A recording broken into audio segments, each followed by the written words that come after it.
You're listening to ZoomTheTBT with Charge and Hayner.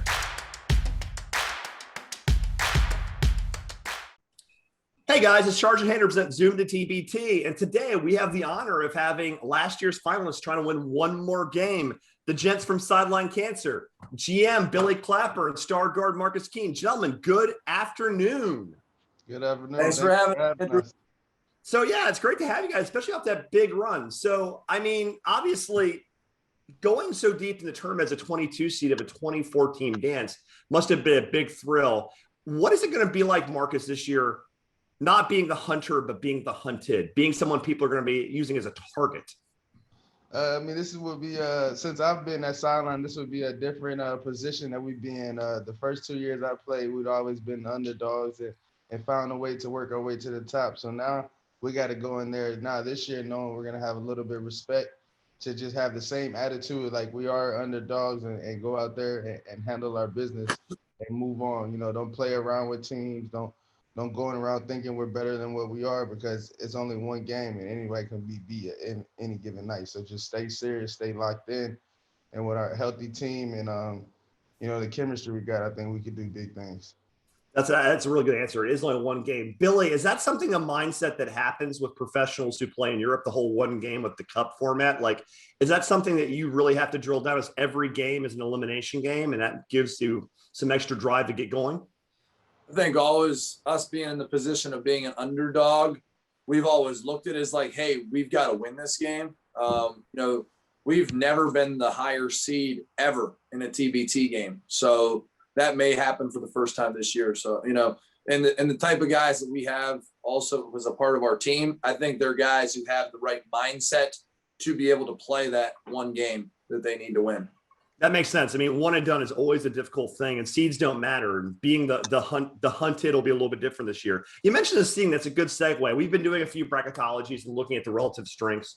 We released on Wednesday a top 25. We had some media people vote on, and you guys were consensusly tied with number 2. Some people put you 2, some people put you 3.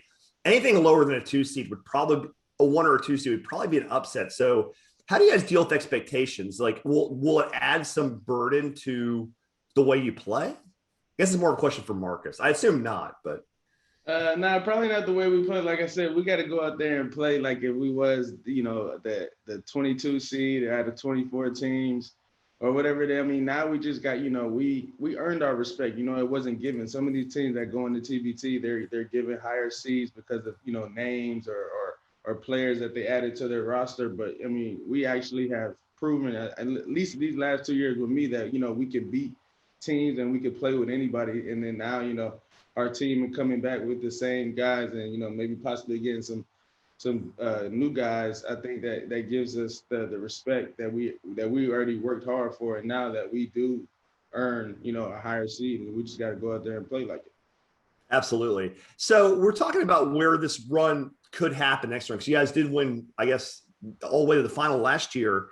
And we're looking, I know you guys have been very open on social media, kind of about where you're thinking about playing. You've had clues of like yellow brick roads with purple on them, sort of a hint toward a very famous movie starring a dog and a bunch of witches. So that's one place you're looking at. Billy, when you're looking at where you guys might end up going, not that you've decided, obviously, but like, what's going to be the regional decision? Where are you guys going to decide to play based on what? Well, first off, we based it off of the dates. We all have lives and trying to make that work. So we were looking at playing in the second weekend, but once TBT actually flipped Charleston, West Virginia to the first weekend, we as an organization decided, with also getting some feedback from Marcus and some of the other people, that it would be best to play in the first weekend. So we will either be playing in Charleston, West Virginia or Wichita, Kansas. We feel comfortable with going to either region. We've already played in Wichita before, so we know what to go with that.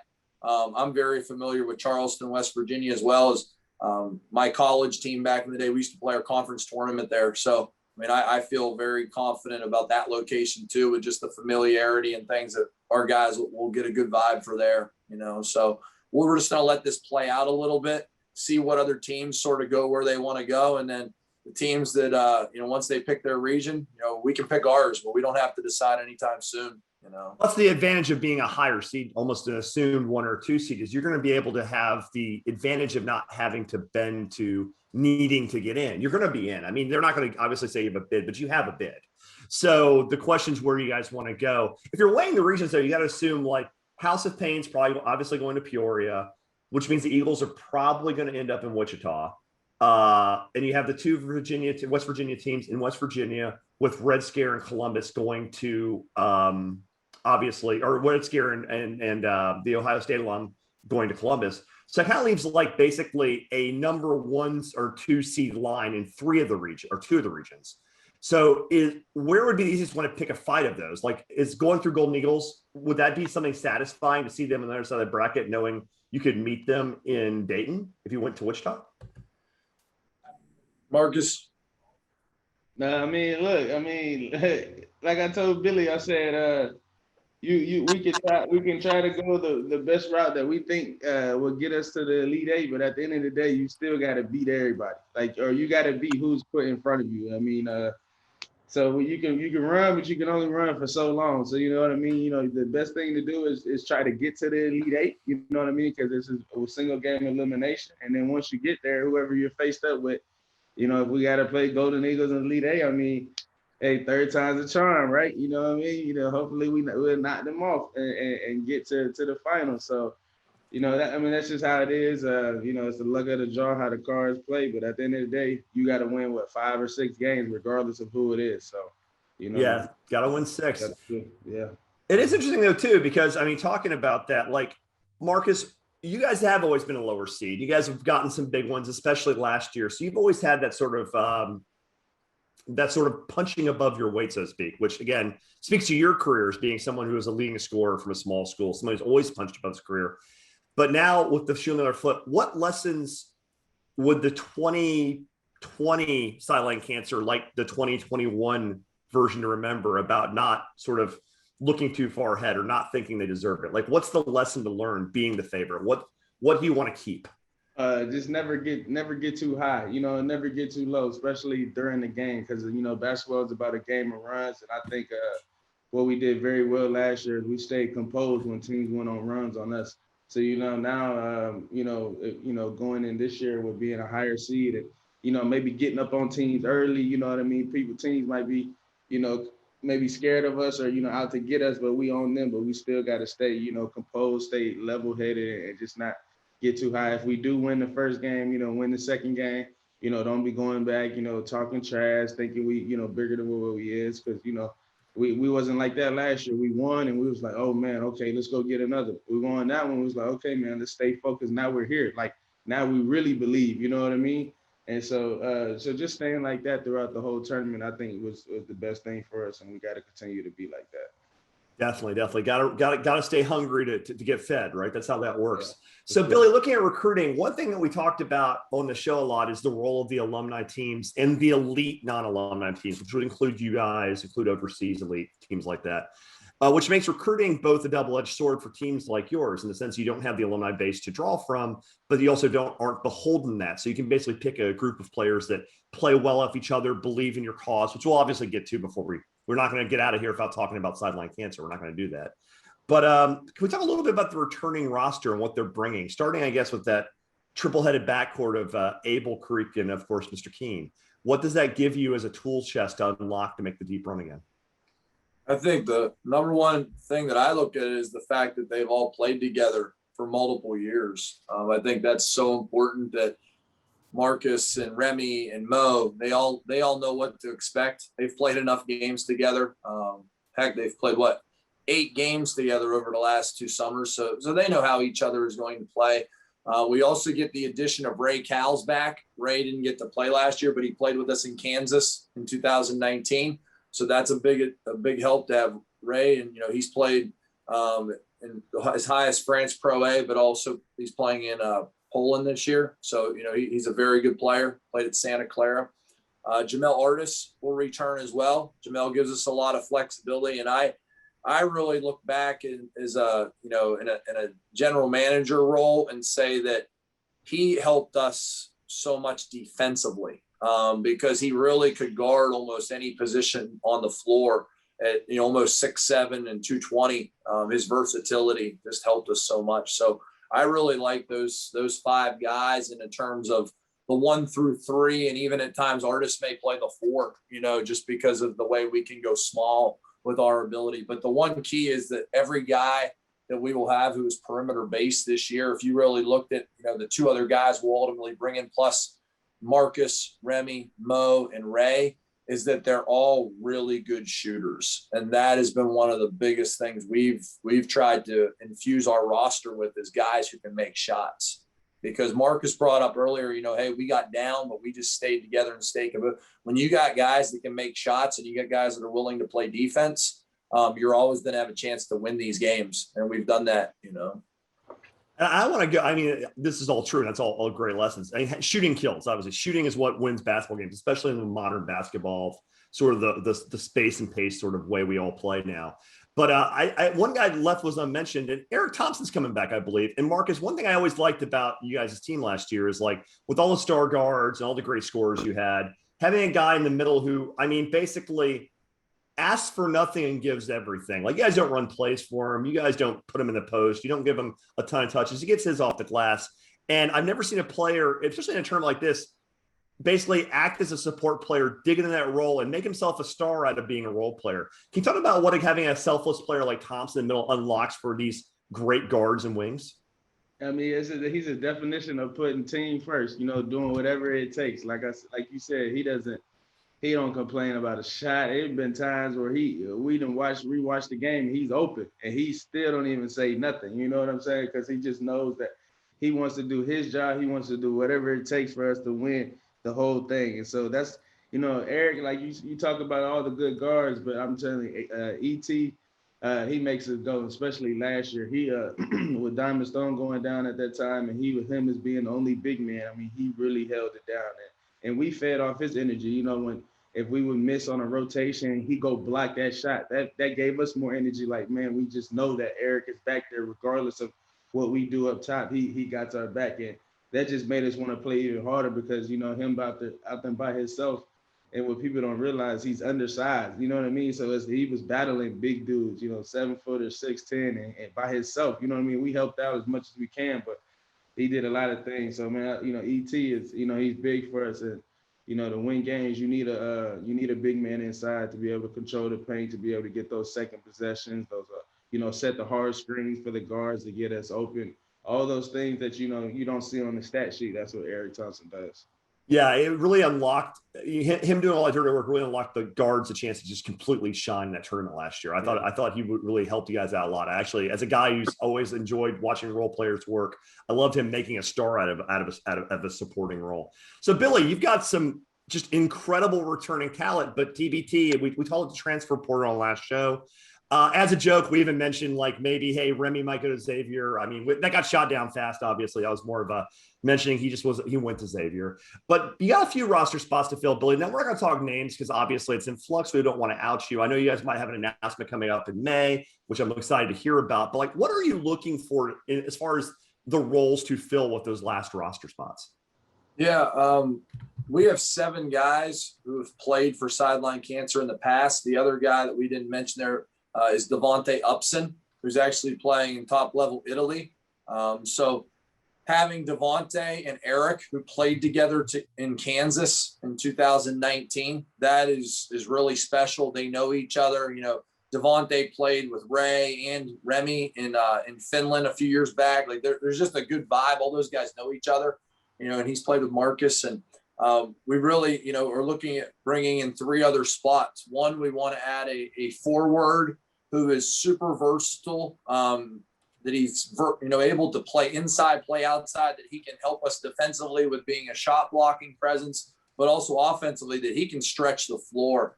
And I like having Thompson inside because it really gives us some flexibility to go do that.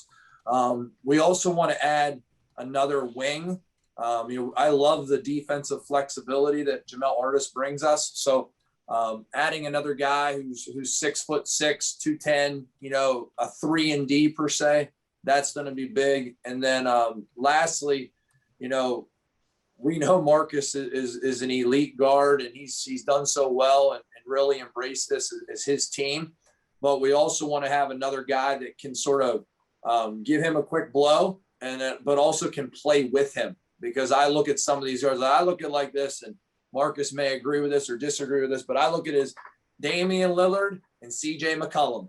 Those two dudes, and they're going to win a lot more games over the years, And I think having another really good guard that can play, again, when Marcus isn't out there, that guy can be out there, but also we can put them both on the floor, and teams look at each other and they say, how are we supposed to stop both of them? So we're really excited about the guys who have shown interest and to want to be a part of this. And, we have one commitment so far and two others that we're expecting to get commitments out of soon. So I joked with Jordan Griffith and Charlie Parker the other day. I said, I don't know what I'm going to do with all this time. I said, heck, we've struggled to get guys to play with us the whole way till June some years. And we might be done with our roster on May 1st, So you spend the whole time just drawing up plays. We're very thankful for that. But that's what happens when you got, really good players who want to play for something bigger, and you got really good people supporting a really special cause. So that absolutely makes sense. And I'm really excited to see how this roster fills out, because it's already an elite roster.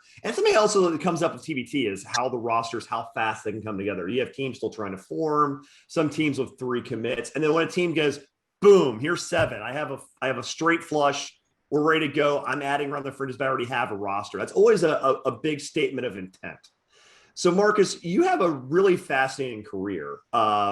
You're relatively, we'll just say, petite for a basketball player, obviously, which caused you to overlooked a little bit probably during recruiting in college, which didn't stop you from, I believe, leading the entire D1 in scoring one year, which, who does that once a year? One guy does that, right?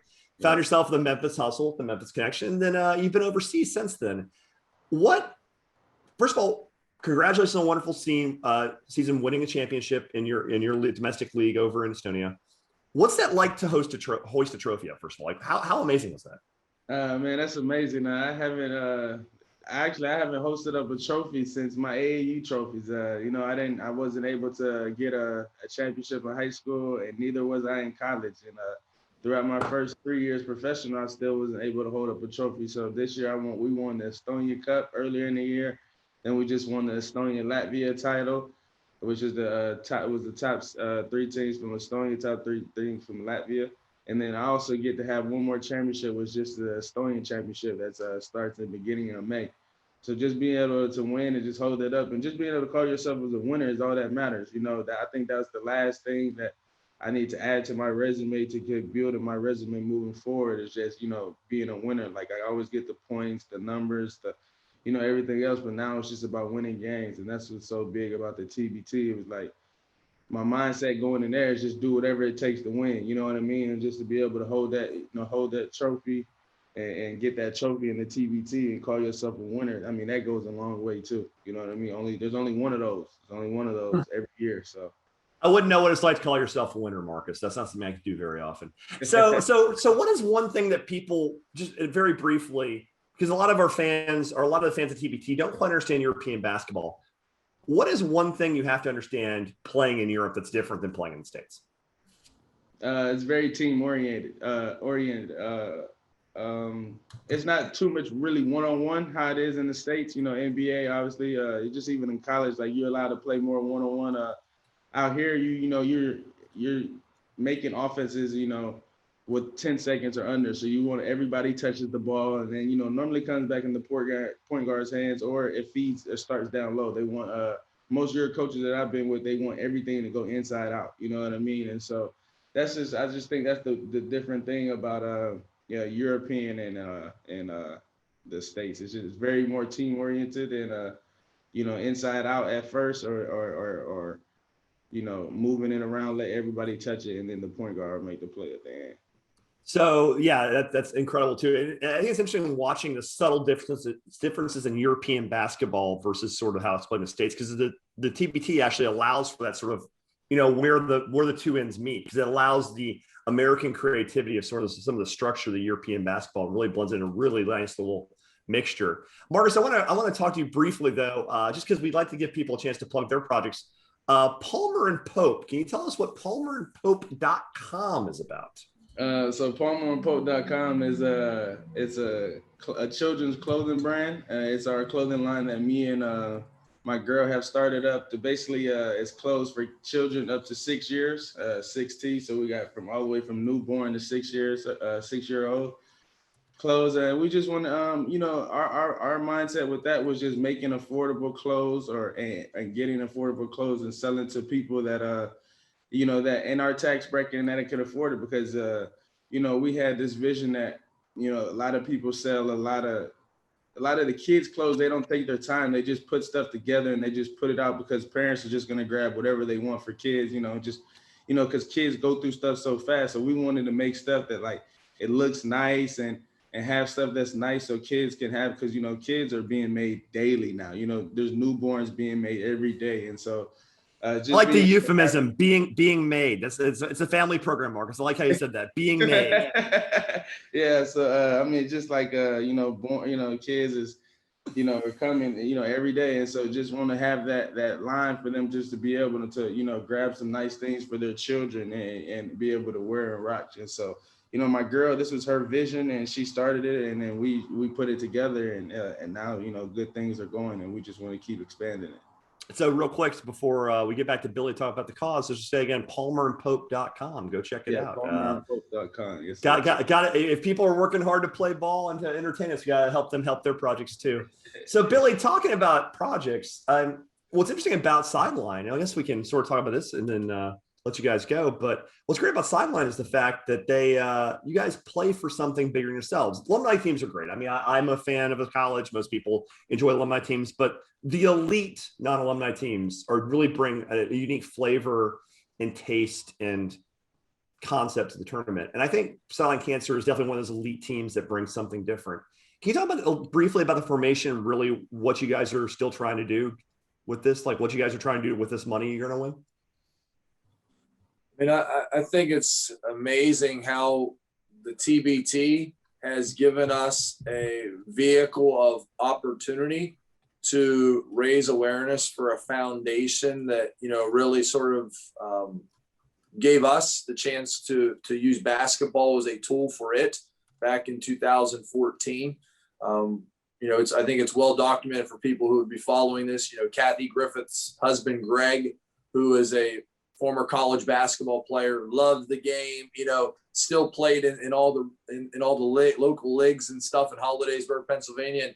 And, you know, when he got pancreatic cancer, you know, this was the only way she knew was, you know what, if this took the person that I, you know, loved and it was, you know, such a big part of my life, I want to make sure that there's other people that don't have to go through that. And to see her basically give up her career and create a foundation and now put all of her energy into that, that's always something that I have great respect for. But, you know, they're continuing to try to use this platform to raise the awareness, to really get the funds necessary to ultimately find a cure and get this done. I know there are steps being taken, but it does not happen overnight, unfortunately. But we hope that someday, you know, that she can look and say, man, they have a cure, you know. And there's really two types of pancreatic cancer. And again, I'm not a medical expert, but there's one that, you know, if you still have, you know, there's some things they can do. And then the second one, there really is nothing they can do. And so that's the tough part about it. And that's what they want to really someday be able to say there is a cure for that, you know. And it'd be awesome someday to, you know, to see that there be no cancer. That would be amazing, you know, that they can come up with those cures. But, you know, we're going to push forward and use basketball in the small way that we can to let people know of, you know, of this desire to find a cure. And I know that it affects probably everybody that's watching this program in one way or another, you know, that we've all had somebody touched in some way. So. And if you want to help out the Sideline Cancer team, you can go to look at them up, or you can also go to the griffinfamilyfoundation.org. A little courtesy of Billy and the team, actually. Yeah, playing for something bigger than yourselves is always a big thing. And I really look forward to seeing you guys get that one more game and take some of that winnings and help eradicate cancer. I think you guys are a fun team, and I can't wait to see you guys go very deep and maybe get one more. Billy, Marcus, thanks so much for coming on and taking the time to speak with Charge and I. Charge sends his regards. He'll be here next time. We'll definitely get you guys back on. And this is Charge Hader at ZoomTheTBT signing off. Hope you enjoyed listening to Zoom the TBT with Charge and Hayner. Subscribe to YouTube, follow on Twitter, and give us your money.